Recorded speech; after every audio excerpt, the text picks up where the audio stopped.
ওই প্রতিবেশী বন্ধু না শত্রু? এ কথা কর না কেন?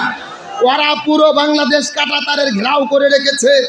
আমাদের বাংলাদেশে এই যে আপনাদের তিস্তা নদী পানি আটকিয়ে দেয়, ফারাক্কা বাঁধ নির্মাণ করেছে, তিস্তা ব্যারেজ নির্মাণ করেছে, টিপাই মুখ বাঁধ নির্মাণ করেছে।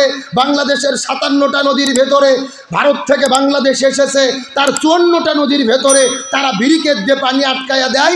বন্যার সময় পানি ছেড়ে দিয়ে আমাদেরকে মেরে ফেলে।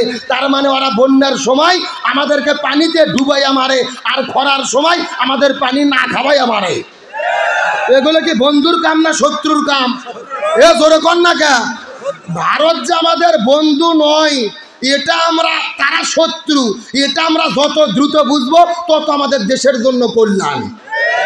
আমরা তাদের সঙ্গে সুসম্পর্ক অবশ্যই রাখবো, তবে সুসম্পর্ক এই না মানে এই না আমরা শুধু দেব ওরা শুধু নেবে, এমন বন্ধুত্বর দরকার নেই।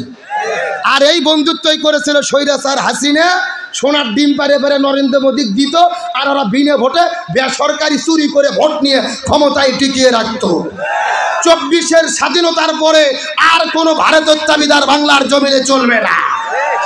আসেন আলোচনা শুরু করি। এত কথা কেন বললাম? 1450 বছর আগে রসুলের বিরুদ্ধে মক্কার দারুন নাদওয়া সংসদের ভেতরে আবু জেল যেই 3টে ষড়যন্ত্র করেছিল, গত 16 বছরে এই বাংলাদেশের স্বৈরাচাররা এই বাংলাদেশ ইসলাম এবং আলেমদের বিরুদ্ধে একই রকমভাবে 3টে ষড়যন্ত্র করেছিল। জোরে বলেন কয়টা? আমি তো শুধু বললে হবে না, কোরআন থেকে মিল করতে হবে। রাজি আছেন তো ইনশাল্লাহ? রাজি আছেন তো ইনশাল্লাহ?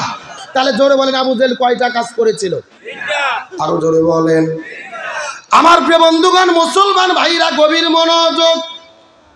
আজ থেকে 1450 বছর আগে মক্কায় দারুন নাদওয়া সংসদের মধ্যে আবু জেল আমার নবীর বিরুদ্ধে, ইসলামের বিরুদ্ধে যেই 3টে ষড়যন্ত্র করেছিল, গত 16 বছরের ভেতরে এই বাংলাদেশের ভেতরে এই স্বৈরাচারেরা আলেমদের বিরুদ্ধে, ইসলামের বিরুদ্ধে আবু জেলের মতো একই রকম 3টে ষড়যন্ত্র করেছিল।